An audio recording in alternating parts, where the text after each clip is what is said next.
Hey guys, welcome back to the Roots Up Cast. I'm Ryan Lutsky, rocking with you.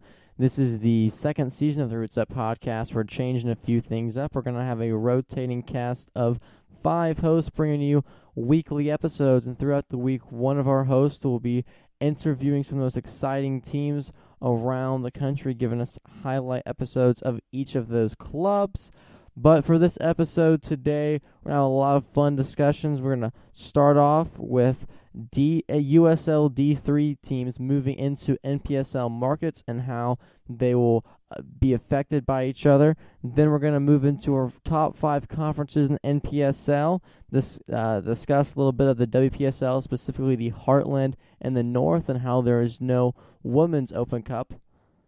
Then we're going to debate some logos for a little bit, have a fun discussion about our favorite and least favorite logos in the lower divisions, and then wrap it up with the U.S. Amateur Cup talk and how the Amateur Cup can change and be redone to make it more effective and more prominent in the lower division soccer community. But this podcast is all about the lower divisions. We're going to focus on the NPSL, USL League 2, which was formerly the PDL, and the WPSL, along with from time to time discussing some of these smaller leagues such as the Gulf Coast Premier League, UPSL, BSSL, etc., and lots of U.S. Open Cup talk, one of our favorite events in American soccer landscape. But quickly, I'm going to give an introduction to each of our hosts. I'm going to start off with Johnny Freedom. Johnny Freedom is the play-by-play guy for FC Wichita and the NPSL Heartland.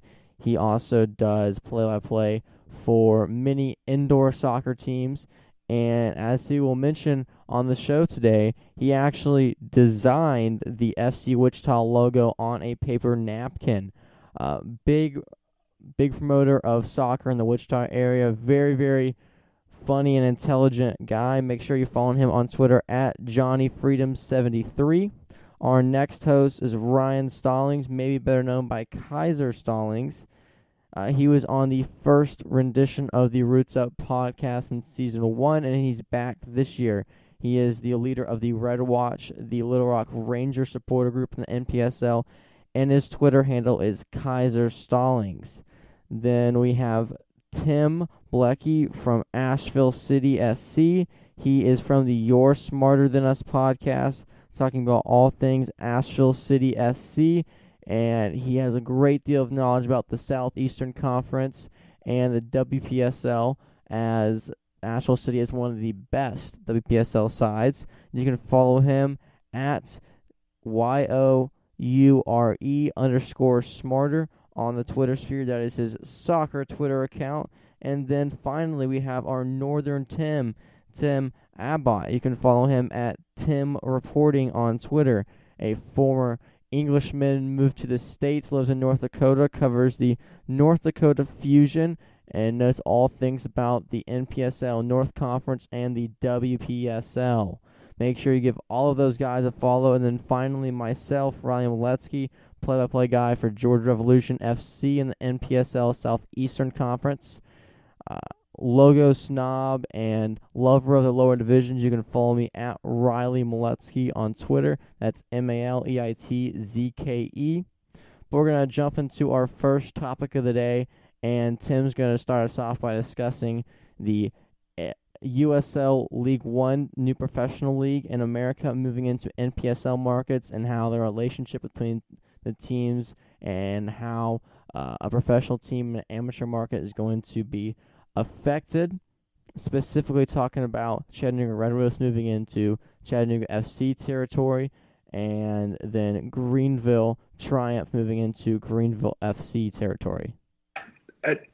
We can't help but compare these two different stories and these two different markets to each other because they happened at the same time. The way USL D3 came in, they're happening concurrently, but I don't think comparing the two is actually beneficial to either story. The Greenville situation, I'm extremely biased just because that's Asheville's rival. I've met a lot of those owners. I know a lot of their fans. It kills me to say this, but their fan base probably did better in their first year than Asheville's fan base did in their first year. I don't know if the attendance equals out. But for fervor and strength of fan, definitely, it was there. And then the Triumph came in, and I think there was a little bit of hurt feelings that this whole Chattanooga situation had happened, and there was this Stand with Chatta hashtag, and people from Detroit and Sweden and Japan were standing with Chatta, and the Greenville fans just kind of sat there and were like, oh, cool, and more soccer is better soccer. And I think it really shocked a lot of the ownership in GVLFC. I don't know if that market's big enough for both of them. I know that they aren't playing on the same day. There's this, idea of if I can still go to all the games, if I still own season tickets to both of them, am I not doing all I can to quote unquote grow the game? I hate that phrase. I think it's so weaponized now. But I still maintain that you've only got so much money in your wallet. If you are going to a Triumph game, you're not going to the GBL FC away game. You're not going to a watch party. If you do own season kits for both, cool. That's less merch than you bought for one or the other. In the long run, I did actually, Cameron Saul, he's a Nashville player from the past 2 years, and he signed with the Triumph, and he actually invited me down last week for their friendly against App State. What the Triumph have going down there, it's a gorgeous, charter school temporary situation until they get their soccer specific going.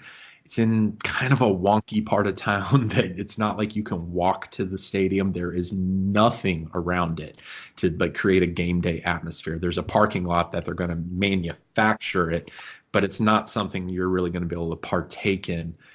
You're going to go to a game and then you're going to leave that area is what you're going to do. And you're not going to pull in, at least from my perception, not going to pull a lot of people in from the neighborhood to be part of that game day. But at the same time, Greenville just moved into a situation where they're on a football pitch that's very narrow. It's a high school stadium. Don't know if you can have alcohol, no parking for tailgating or anything of that nature.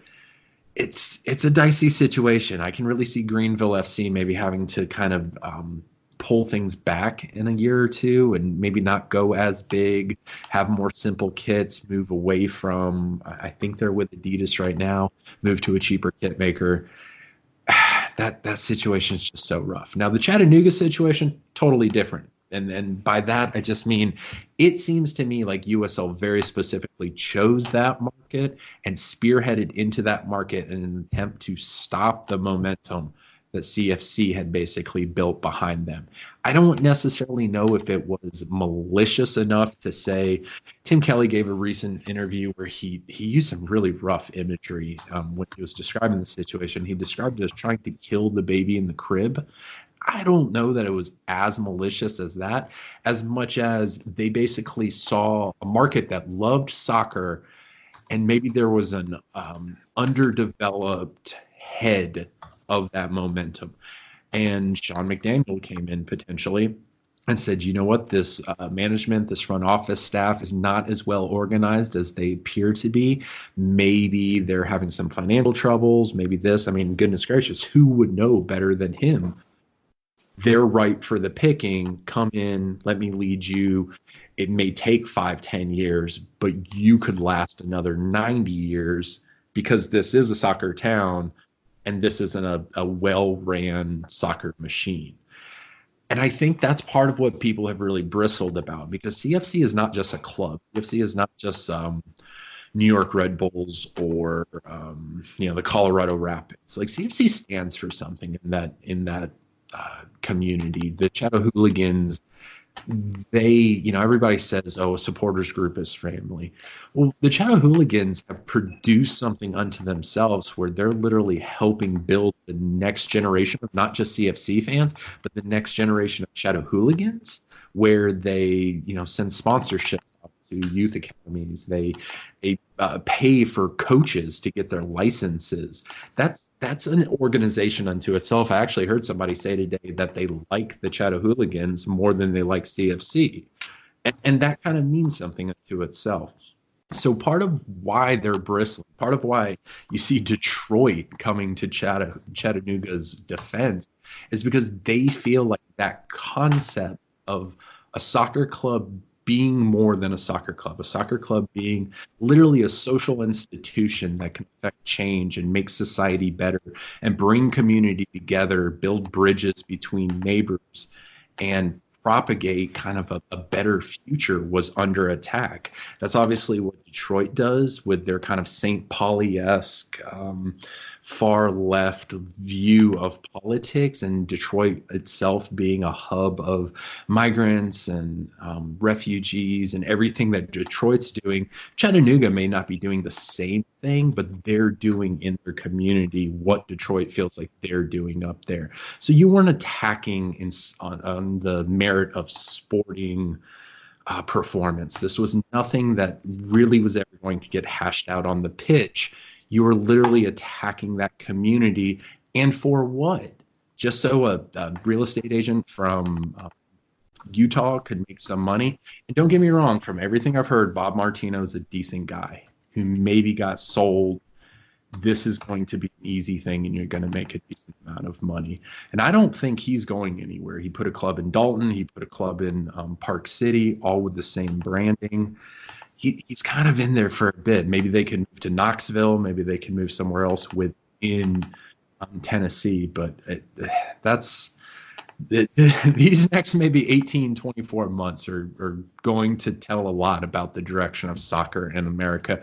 And who would have ever guessed that the ground zero was going to be Chattanooga, Tennessee? Chattanooga FC have obviously set a standard when it comes to players, coaches, attendance, fans, and even involving the community. But has CFC done it in the hardest conference, the NPSL? We're going to rank our top 5 conferences in the National Premier Soccer League based on fans, players, coaches, and branding. Starting with myself, here are my top 5 conferences in order. First here on opinions. Going into 2019, I think the best way when you're talking about a conference like the NPSL and regions that teams don't really play each other unless they finish at the top of their conferences and then advance into regional and national playoff scenarios. Got to look back towards 2018 and going to have to say that probably the strongest conference, just based on 2018 results, we're going to have to go with Sunshine, Miami FC winning the national championship, as well as Miami United being in that conference, and then Jacksonville Armada to an extent. But with the national champion coming out of Miami FC and really getting pushed quite a bit by both Miami United and Jacksonville Armada there, I have to say that they're the strongest conference. They did have a couple teams leave the conference this year, and they've added a team. So the makeup overall will probably look very different in 2019. But just based on those results, I'd have to say Sunshine would probably be the number one conference as far as strength from top to bottom. Second would probably be Keystone Conference with national runner-up FC Motown. Also, you have Philadelphia Lone Star in that conference and Westchester United, both being strong programs. They also, they may have stayed the same. They may have lost a team, but for the most part, I think there's 9 teams in conference for 2019. So that'll be a deep conference this year. Third, I would say Great Lakes Conference with Ann Arbor FC being a consistent winner and threat to the Northeast region out of the Great Lakes Conference would be third. Fourth would probably be the Southwest Conference. They've grown quite a bit this year as well, added several new teams. But, part of it, they've already I think 3 or 4 weeks into their season, already starting to see some teams separate themselves for the conference race there. And then in fifth, I really would say there's probably a tie between 3 conferences there. This might be kind of a wimp's way out here saying 3, but that would probably be between the North Conference, the North Atlantic Conference, and the Heartland. All 3 of those conferences boast 2 to 3 teams that are consistent winners, have some history in the Open Cup, success in the Open Cup, continue to produce players that go on to sign contracts both here in the United States and abroad at a professional level. And so any one of those 3 conferences would probably stake claim to being one of the top 5 or at least the 5th deepest conference. When I was ranking my top 5 conferences, I ranked all of the conferences for individual categories like branding, fans, coaches made it a point system that gave me my top 5 conferences. And at number 5, I have the North Conference. I think Minneapolis City obviously comes in at number 1 in the conference. They carry when it comes to branding. They on the pitch they're very strong. They have a strong fan base. They're very different on social media. They have the ability to be kind of the bad boys. They started off with a logo that was awful, and they played with it. They went along with it. They played all the social media games. They were very, very good at social media, and they're very strong, bringing a lot of attention around the country. They're obviously very strong and pull that conference up. And we're starting to see other teams like Duluth and Med City come to the conference and be very successful on the pitch, and their branding's good. They're getting a fan base slowly but surely, and they're really building something in those areas. So I think for those reasons, the North is up there, and they do well in the Open Cup. They do well in the playoffs. So the North is pretty strong in all categories. Then number 4 on my list, I have the Great Lakes Conference. And the Great Lakes, while obviously Detroit and through the years Grand Rapids, Ann Arbor, Lansing for a little bit, always good branding. They have a few really, really weak branding teams at the bottom of the conference. But overall, their fan base is phenomenal. They always have very, very strong fan base and branding. And their coaches are very, very good. Detroit City's always had some of the top coaches in the country and that have moved along and coached at very high levels, along with Ann Arbor and Grand Rapids and the other big clubs. But I will say that the Great Lakes teams have always struggled in the Open Cup and the playoffs. And when you watch it, it seems like the level of soccer in the Great Lakes Conference is a major drop-off from the other top conferences. Just a little bit slower, the touch is a little bit slower, not as many skills. I would say the soccer level is a little bit lower in the Great Lakes than the other conferences. At number 3, I have the Heartland Conference. And I have the Heartland because Little Rock, Tulsa, Wichita, there's strong branding all the way around, and even Ozark and the other teams have very strong branding, and their coaches are always good. They bring in some of the top players in the country. Wichita has a lot of indoor players that have even played for the national team, but very strong player base. They do very, very well in the competition. Overall, they're a very strong conference. Then I have the Sunshine, who by far has the best player pool. A lot of professional teams like Miami and Jacksonville Armada have a lot of money to spend. They bring in a lot of very talented players. Very good clubs. The fans, when you have a reserve team, your fans aren't there as much, and the bottom feeders in the club are pretty poor, and they don't really compete on the pitch or in the stands. And losing Boca Raton this year really does hurt. They're going on hiatus. So I have Sunshine at 2, and that leaves the Southeastern Conference, who I think has the best overall branding and fans and atmosphere. They have Asheville City, Greenville, Chattanooga, who all bring in major fans. International, even last year, had 1,000 fans to a lot of matches once they got the Nashville SC partnership. And then the Georgia Revolution, who's getting more fans. They have decent branding. Atlanta Silverbacks, who were very strong in those categories, but now since they rebranded to Atlanta SC, are weaker, so they're kind of holding the conference back. Losing the Jesters does hurt, but overall, I think behind the Sunshine, they have the best player pool. Once again, the Southeastern Conference used a lot of NAIA players, a lot of nationals, and it's a tough conference to go through. Every game you can win, you have a chance at winning or losing. It's like the NFL, where every game either team is a shot at a legitimate chance at winning, unlike college football, where you have, Georgia, if they're going up against Kennesaw State, Georgia, if they don't win by 40 points, it's considered a loss. And that's how it's like in a lot of conferences, where if teams, especially on the Eastern Seaboard and even the Great Lakes, if they don't win by 3-4 goals, it looks bad. Where in the Southeastern Conference, your bottom table team can go up 2-3 goals on your top team any day of the week. Every day of the week you have a fight for. There's a lot of very good players in the Southeastern Conference, and they are number 1 on my list. Now, moving along from best conferences to best logos, we're going to be discussing our 3 favorite and then 3 least favorite logos in lower division. And we're going to encompass the NPSL, USL League 2, UPSL, which has lots of options for worst logo, and even Gulf Coast Premier League and BSSL and any of the other smaller leagues can be incorporated into our picks as well. And make sure you're following us along at Roots Up Pod on Twitter.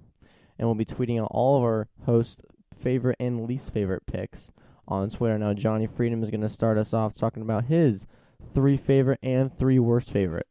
Dude, it was the hardest to pick my 3 favorites because I'm going to be honest with you, with graphic design in this day and age, and with so many graphic designers loving soccer, there are really some good logos. And you kind of hamstringed me a little bit when you told me I couldn't pick like any USL clubs, because I have to give a shout out. The Flamingos in the USL have my favorite logo right now.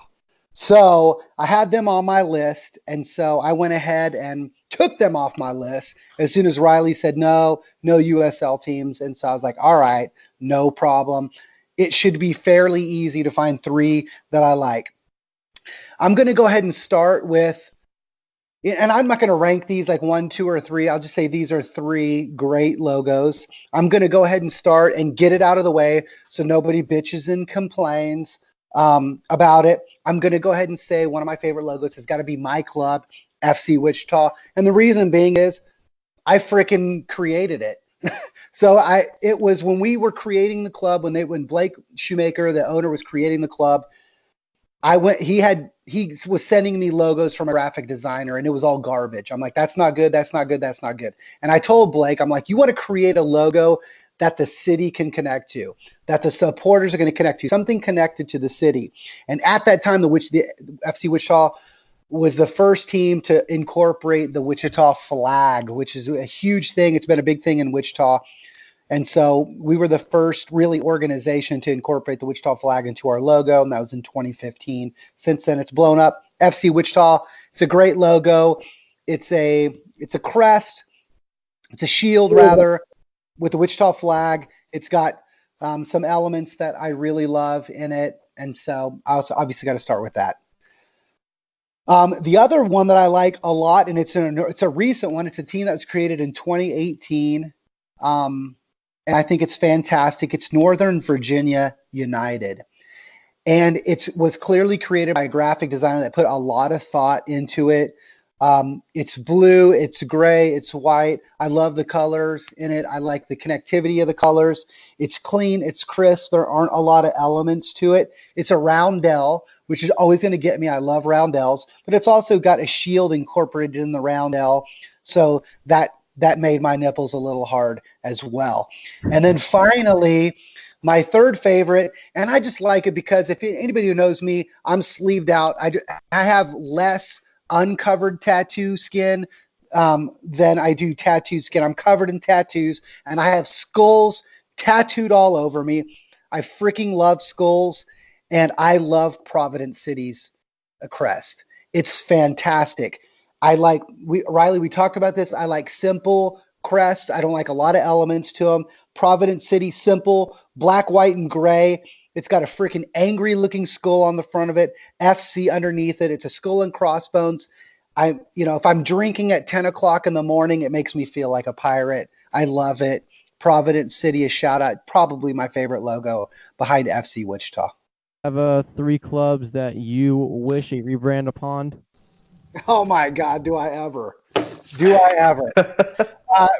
I'm going to go, and I actually was able to rank these, and I actually had to switch my rankings around a little bit today because I was doing a little research on one of the clubs that I had as my worst logo, and they actually kind of fixed it a little bit.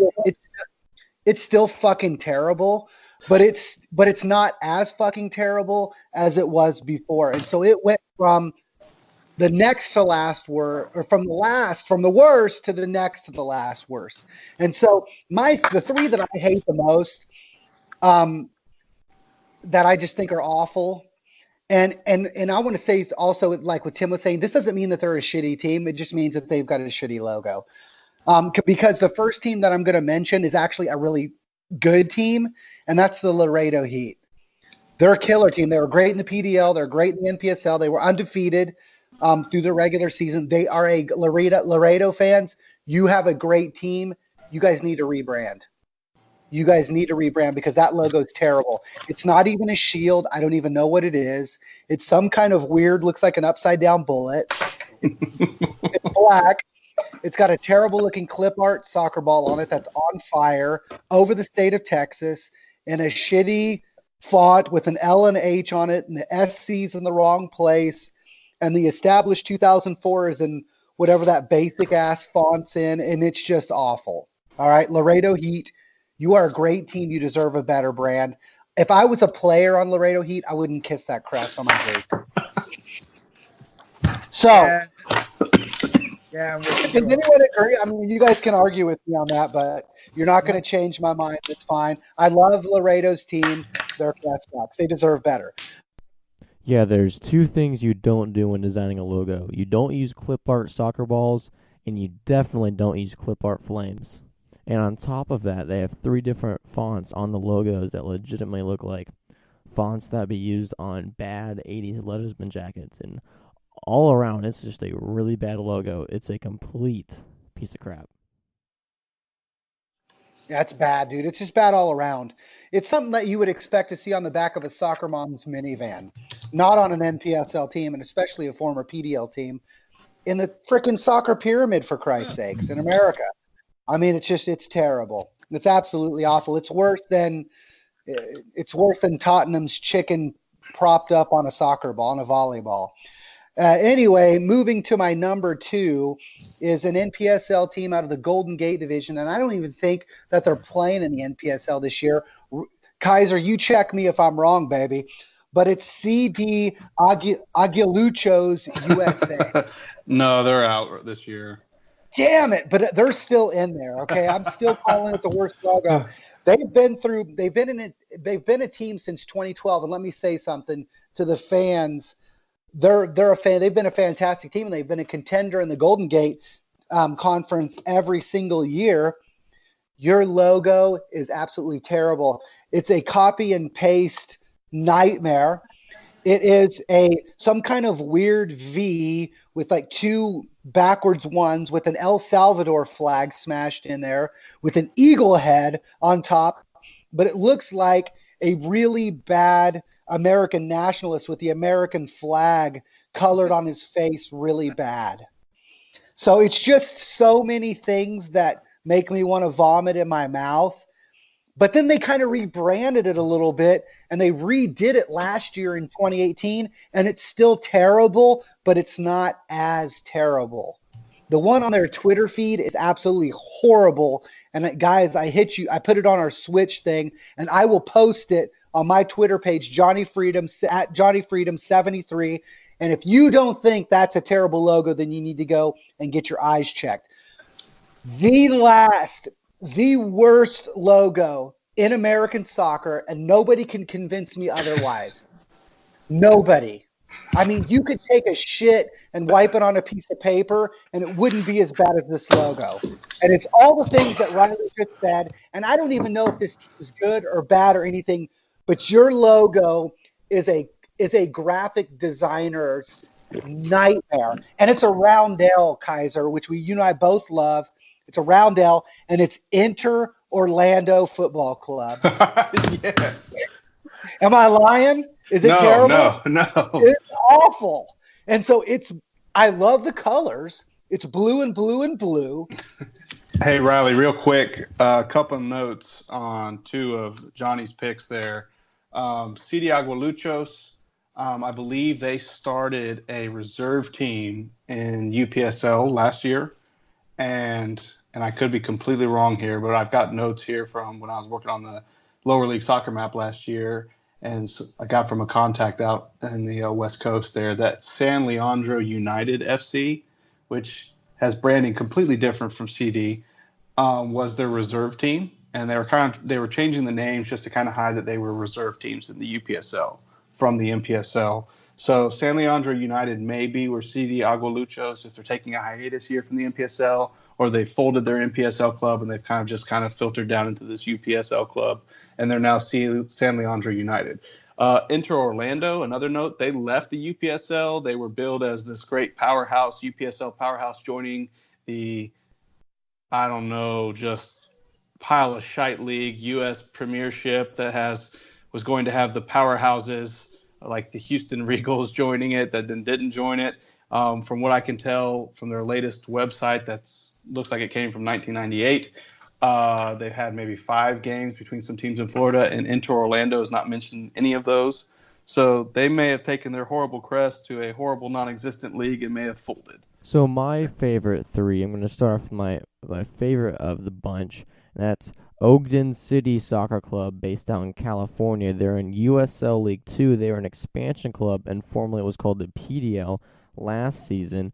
And they kind of went under the radar. They don't have many Twitter followers, and a lot of people didn't take notice of this, but I really was drawn to their logo. They use purple, yellow, and white as their main colors, and it's a roundel shape, which I think all of us in the show really admire. And they did a lot of different things here. So inside the roundel, they have another circle and then a half circle.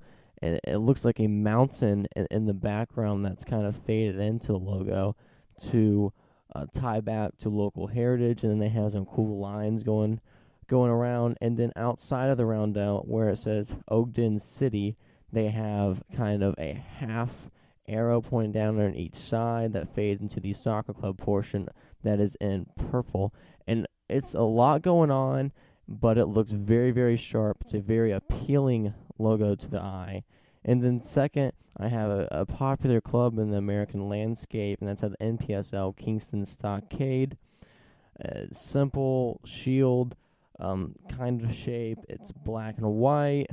Looks good on a kit. Very sharp. And then my third one, made by Custom FC, great design company. They do a lot of good work. Merrimack Valley United FC. Just a simple badge with a water wheel in the middle, then some simple lines. It looks clean. It's nice. It's dark blue, light blue, and then a yellow accent color. Looks very, very nice. Good on a kit. And they're out of the BSSL. So my favorite 3 logos, and then my least favorite 3. Number 1, out of the UPSL, Colorado Rush. And it legitimately looks like a heating and air logo that was made in the 90s.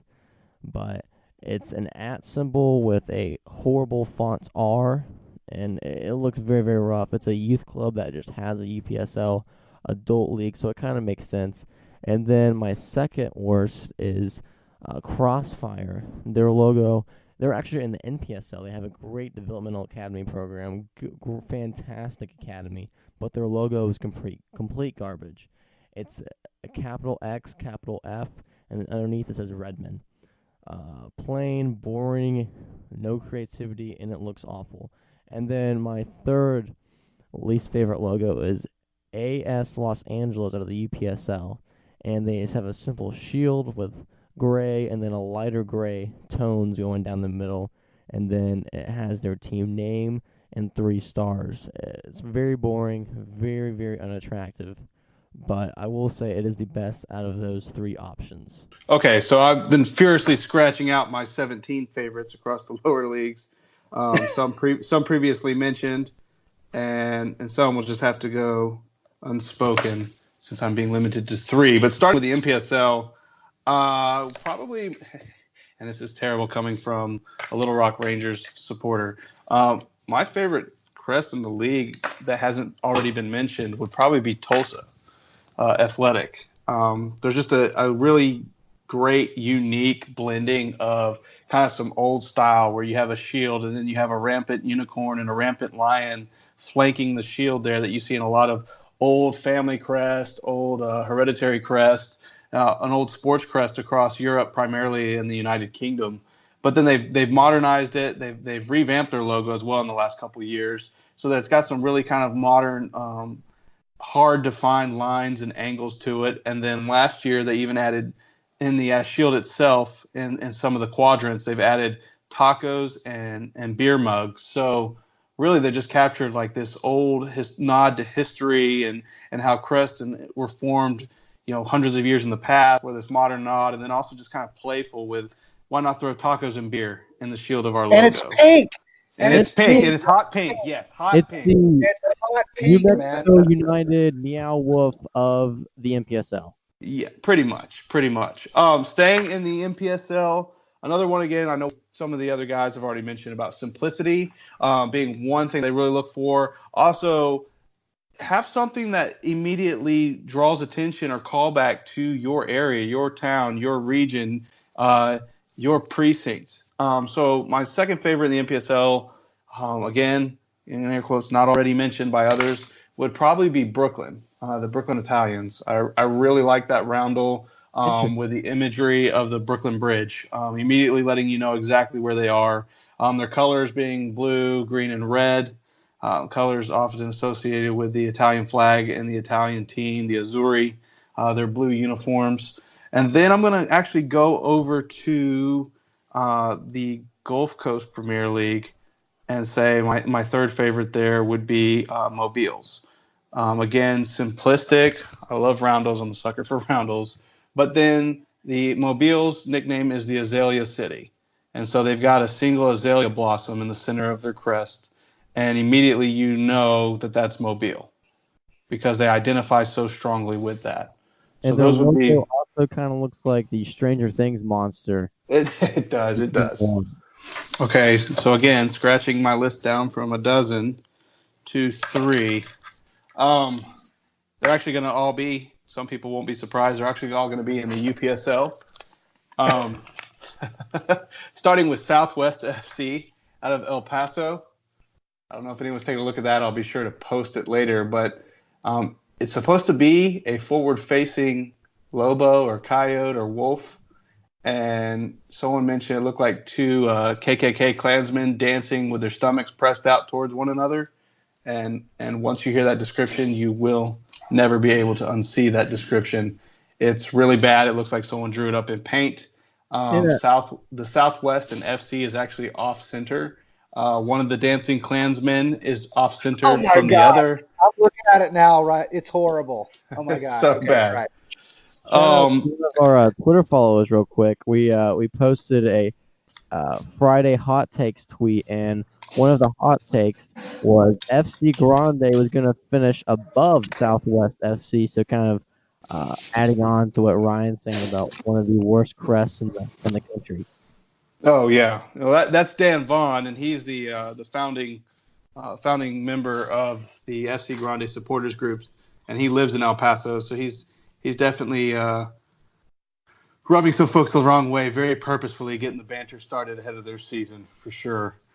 I'm going to scratch a couple others that are very worthy of being the worst, because I think I found the worst is a new team in UPSL this year in the UPSL Central Conference in Oklahoma, and that's Rain FK. They actually had a horrible logo that was 3 separate pieces of clip art vaguely floated together when they were announced as a new team. They've since updated to something much worse, to the point I honestly cannot begin to describe this to you. You all need to look it up or wait till I post it on Twitter. I don't even know what the logo is. The circle on Twitter is cutting out most of this map. That's the logo. That's the logo, and it looks like a child decided to use some shapes to vaguely draw something to resemble maybe a soccer field with a penalty spot and a goal, and then some algebra missing symbols in the equation. So they're definitely one of the worst, especially since they updated their logo to get worse than they already were. And then I thought I was already set with 2 others, but I'm actually updating the 2019 lower league soccer map in the Mountain Conference in the UPSL. And guys, as I go through these, a lot of times I try to be really cognizant that a lot of these logos may have some heritage meaning to a lot of these teams as far as immigration from home countries and their home teams there. And if there's a direct lift from their home team country that that they're wanting to represent, I try to steer clear of this. However, a new team in the Mountain Conference that has been added to the UPSL website, Macassee FC International. And guys, before you look it up, I just want to describe they have taken the Manchester United outside of the crest. I don't know what they call that with the soccer balls and where they actually say Manchester United. But they've taken that, they've recolored it in Photoshop to a lime green and red with gold. And then they've taken the DC United Eagle and put that in the center. And then they've covered up the DC United Eagle with a clip art soccer ball. So that is. Spell it, Kaiser, so I can look this up. I got to look this up. It's MAKASIFC International. As a Manchester United fan, I'm already disgusted even before I look at that. It's a direct lift of the Manchester United logo that they've then colored in MS Paint or in Photoshop. I'm gonna guess MS Paint looking at this. but it is my pick for the worst logo in lower league soccer. I guess the good news is UPSL can't use MS Paint anymore since it was discontinued this year. This is true. Oh, where will they go? Thank God for that. And, Riley, I would mention that, a running joke kind of is okay, when a UPSL team is added, it's like just slap together some horrible crest and you're good to go. But the incoming teams in 2019 to the NPSL, there's not a single one that was added this year that I'm like, oh, wow, that's a really great crest and logo. You've done a good job branding yourself for your community and in your market here in as a semi-pro team. Who is on my list of worst logos, is actually in the NPSL. So yeah, there's definitely some bad NPSL logos, but it's not the UPSL. It's you have that going for it. Yeah, and I will say, okay, didn't Diablos is a decent crest, but all the others, I mean, mostly okay. Okay, so I was digging around for my favorites because, frankly, there are actually quite a lot of reasonable designs, and I'm kind of an NPSL guy, so I was looking around the NPSL mostly. And yeah, I mean, that said, Aurora Borealis isn't an NPSL side; they're UPSL. But I like their context. I love the name for a start, but the fact they just went with lamps, and I just love that as that actually makes perfect sense. And again on that idea, and Johnny kind of alluded to it, if you pitch something that relates to the area, like Napa Valley struck me because they've managed to incorporate a wine bottle into the design, but not just use a bottle. They've actually designed it around a wine bottle shape. And the third one is the absolutely amazing Oakland Roots, which is you just have to look at it. It's multicolored panoply of design, and it literally is like it's Oakland, but it's also multicolored. It's amazing. It's definitely my favorite design, probably at any level, actually. And now to the women's game, where Johnny and Northern Tim are going to discuss the expanding landscape of the WPSL and women's soccer in the lower divisions in America. Well, the Women's Premier Soccer League is for people that know, it's the amateur league, right? Well, I suppose Division II of, I guess, the soccer pyramid in America. There isn't a women's soccer pyramid, from what I can tell. And this is Johnny, by the way, Johnny Freedom from FC Wichita. But it's an exciting league, and they've had quite an expansion this season. The WPSL has expanded to 119 teams. There's 32 new teams, and we've talked about, together, Riley and I have talked a little bit about it.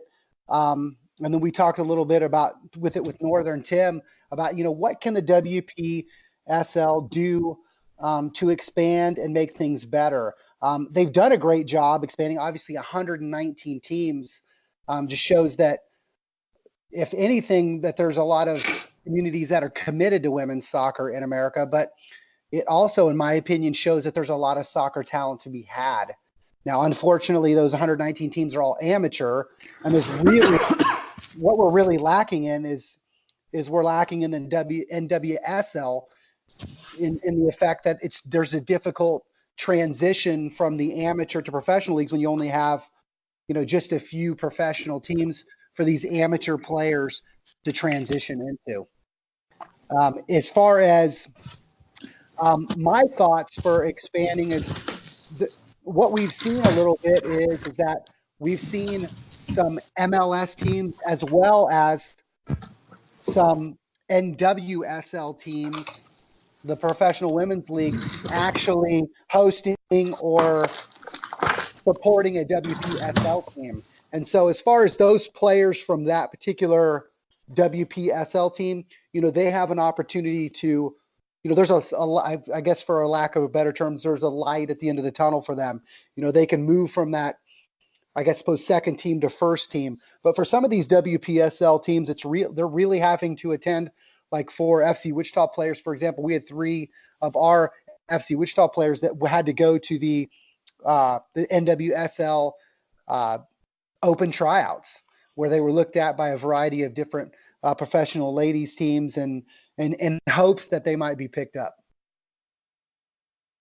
So Tim, I don't know if you have anything to add to that, but expansion, what we've noticed is what's worked in the NPSL and what worked for Wichita, because Wichita has an NPSL team.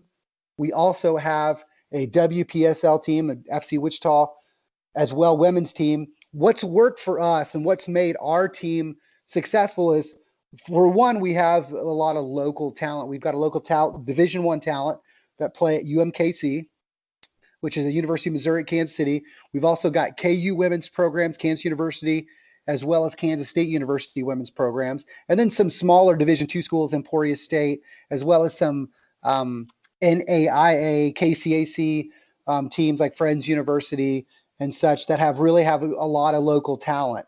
And then couple that local talent with the power, I suppose, in, getting a pitch. Pitch negotiation is huge. Getting a place to play for these women's team can go to be a little bit difficult. And so what we've done is that we've had power, I suppose, in negotiation, Tim. We negotiate for our men's team to get on a pitch. At the same time, we say, hey, we will have ladies there, so we're going to have double the amount of fans there. And so we've had a bit of negotiation power in obtaining the pitch, because we're, in essence, bringing 2 teams to the pitch, I guess, for a lack of better terms. How about you, Tim? Yeah, I mean, just to start with Fargo, it's a weird market. We're on the other side of the river from North Dakota because the only available pitch is Moorhead High. It's actually Minnesota, but it's Fargo-Moorhead area. And again, they've doubled up there. They've got, the Fusion play their men and women's teams both play at Moorhead High, at Jim Goda Stadium.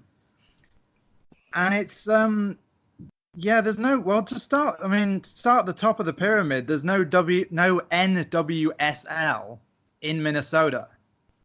So the Loons MLS team don't have a women's counterpart. So there's nowhere really to go to professionalize above the amateur level of the pyramid. What's kind of weird is that last year in the North, we had Chicago Red Stars reserves. They were a professional side because they were the reserves of the NWSL side. And they just ripped everyone to shreds. And thankfully, the WPSL reorganized the conferences over the closed season. They moved Chicago and Milwaukee into a new conference in the East, and then created a Northern Conference, which pretty much mirrors the NPSL North. There's much greater regionalization. They've added Mankato and Rochester in Minnesota and taken away Chicago and Milwaukee. So it's much more compressed and less arduous road trips because everyone's amateur. You're going to, hopefully you'll have a better chance of convincing the college kids to play, a larger percentage of games. Well, I think if we can, one of the things that's an important thing to mention is that 23 players were selected to NWSL teams from the WPSL expansion teams. So it's that's another important aspect in growing it, and it's an interesting thing. And then you mentioned, the Chicago Red Stars, their reserve teams playing in there. one of the new expansion teams this year are the Utah Royals FC. Now that's an interest to me because that's the old Kansas City women's team. And we were consistently sending women up to the tryouts from Wichita up to that team. And so it's nice that they've put a reserve team into the WPSL. But one of the things that you were talking about in the reorganization is, are we going to be able to keep these teams competitive? Wichita absolutely cannot pay a player because we are stacked with Division I players, and the NCAA, frankly, with their archaic rules, don't allow college players to be paid or to be on a team that has paid players. And so that creates an issue. So it's difficult for me to see how we can remedy that or make the competitiveness equal when you have some paid players and some teams with paid players and some teams without them. Wichita. Sorry, go on. No problem. Wichita was in the Red River Division last year against playing against Texas, FC Dallas. And FC Dallas, again, much like what you guys were dealing with the Chicago Red Stars, paid players with FC Dallas. The Seattle Sounders, I'm not sure if they're paid, but the Seattle Sounders women's team are 2018 WPSL champions. So again, I'm not sure. They're a weird one. Sorry, they're a weird one because the Reign exists, and I don't know what the relationship is between the Reign in NWSL and the WPSL Sounders. Is there the connection there? I don't know what the difference is between the two teams. Is the MLS side connected with the WPSL side? Does anybody know? Yeah, the WPSL side, Seattle Sounders, is the direct sister team of the USL and MLS Seattle Sounders. And they play at Starfire, which is the USL and training center for Seattle MLS side. So they're directly related, and they're not connected to the Reign. Say, I know with on the women's side, and I know Riley may want to chime in on this. There's no amateur cup with the women, especially with the 119 teams. It would be interesting if they could create a U.S. Open Cup for the women. And maybe in a similar format where amateur teams start off in the beginning rounds, and then they find themselves pitted up against some of the NWSL teams in the later rounds. So I can shed some light on that because I was looking into it. So there's no Open Cup. You're right. There's no Open Cup, and it's kind of a big sore, to be honest, that there isn't one. It's kind of ridiculous. You've got the scale of the world's biggest women's league is the WPSL, and there's no Open Cup. John Paul Motta, who's the USASA chairman, president, I forget his exact title, he's the head of the USASA Amateur Soccer Association. He's on record saying that they've been having meetings to establish a women's amateur cup, not an Open Cup, so not involving the NWSL, but just an amateur cup for the other teams. So that's at least progress. Well, let me mention one more thing about women's professional soccer because it seems to me, Riley, this would be a good transition into the Amateur Cup because I know we want to talk about that. But I don't think anyone on the pod and anyone listening to the pod right now can argue that women's soccer in America has been far more successful than men's soccer. And I'm talking about on the international level with the women winning 3 World Cups, with the quality of talent in America in comparison to the rest of the world. I don't think it can be argued America is a powerhouse in women's soccer. It's a shame that we don't have more professional opportunities in America for the women. But because we don't, what would be nice is if somehow the WPSL teams could somehow, maybe if they can't forge a relationship with a professional team here in America, it would be nice to start developing maybe some professional relationships or some relationships with some professional teams in some other countries. Yeah, I think you hit the nail on the head there. I think that's a good goal for WPSL clubs to expand into internationally to give their players a pathway to play at a professional level, continue their careers. Maybe not in America because there's only 10 teams in WPSL. there's not a lot of open roster spots for professional players in America on the women's side. But internationally, there's tons of opportunity, and the level of talent here in America could be utilized by international clubs. I think that's a great idea. And kind of transitioning from talking about a possible women's amateur cup to the men's amateur cup that USASA has, the United States Adult Soccer Association, they do have a amateur cup, but to be honest, most fans, even diehard lower soccer fans, NPSL fans, aren't very familiar with the amateur cup. I know we were talking about this in our group chat before the podcast, and not everyone is familiar with the amateur cup or what it was. And basically, any amateur team can qualify through their state cup to go play into the region. And there's 4 regions in USASA, and then the regions determine a winner, and they go on to a national Final Four, and then the winner of that receives $15,000 and a berth into the U.S. Open Cup. But I'm going to point out some of the flaws in the system and how we can improve the Amateur Cup, because right now not every state has a state association. North Dakota is one of those, for example, and those teams have to pay a $300 entry fee and apply to go straight to the regions. So if we look at it across the map, first of all, going to the state associations, to qualify from the state association to win your state, each state does it differently. And a lot of states are going to a one tournament and one weekend where all the teams go to one location, and they're playing 4-5 games in a weekend to determine a winner, and that's 2-3 days. And at the adult level, playing in 2 and 3 days and playing 4 and 5 games and that time span really is bad for your body.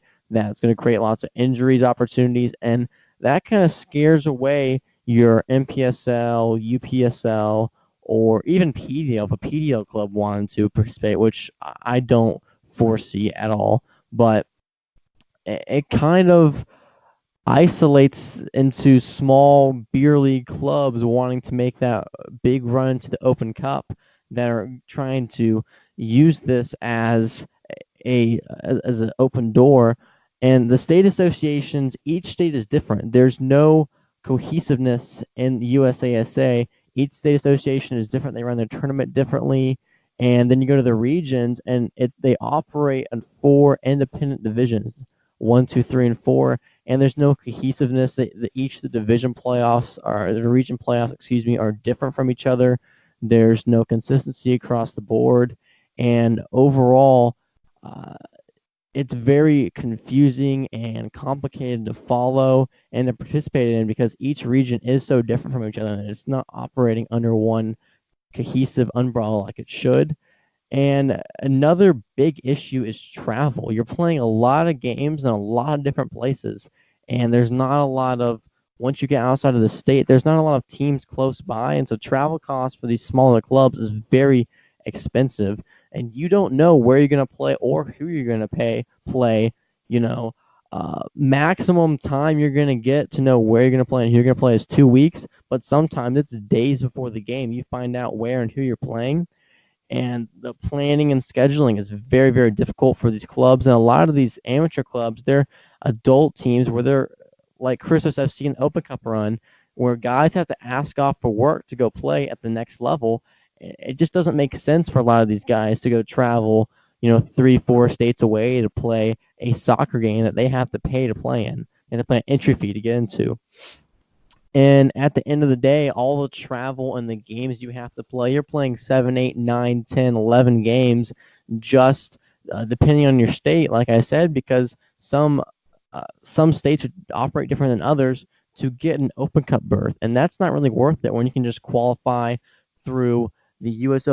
Open Cup amateur selection. So where you're playing 3 or 4 games. So at the end of the day, it doesn't really make sense for a lot of teams, especially NPSL clubs, because this is going on during the NPSL season. Financially, scheduling-wise, injury you're risking injuries. It doesn't make sense for a lot of teams to participate in this event. And I think it needs to be operated more cohesively under one umbrella than the separate entities operating together in the different regions. And we've hit the 1 hour mark. Thank you guys for listening along. Make sure you follow all of our hosts and make sure you're following the podcast at Roots Up Pod. If you haven't already, check out our highlight episode where I interviewed Mike Vest of Lionsbridge FC in USL League 2 talking about their club. That's all already up on Speaker.com on the Soccer Down Here website. Make sure you're following the good friends at Soccer Down Here on Twitter and check out their Apple Podcast page and Speaker page. They have a show from 9 to 11 daily every weekday with Jason Longshore. And make sure you check them out. Great people at Soccer Down Here. And until next week, guys, this is Ryan Moletsky signing up from the Roots Up Podcast. See you later.